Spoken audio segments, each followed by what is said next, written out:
So a point that I try to make in this book is that the equation of government with inefficient is inappropriate.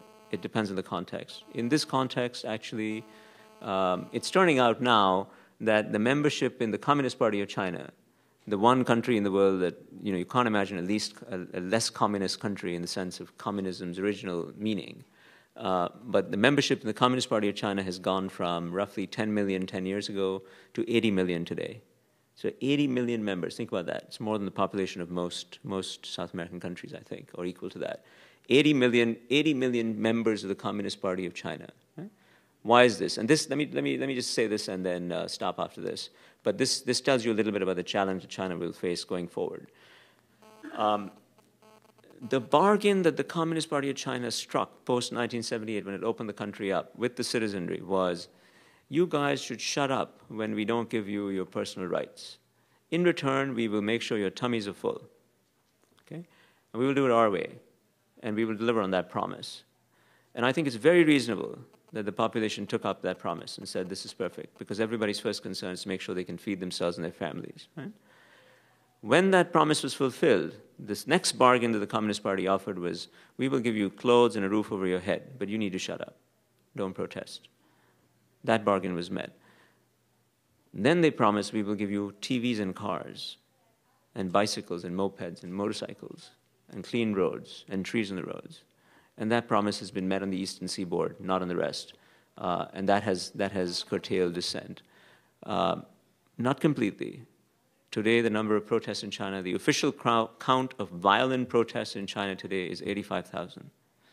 The Chinese Ministry of State, it has some long, complicated name that I can't remember now.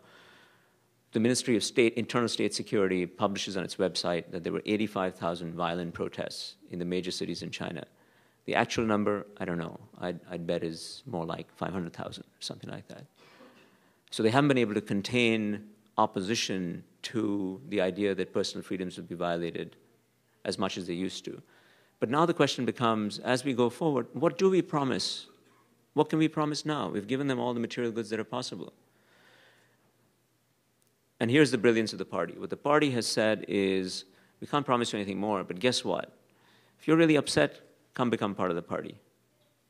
Right? Or if you're really successful, proactively, be a part of the party. Come inside the tent.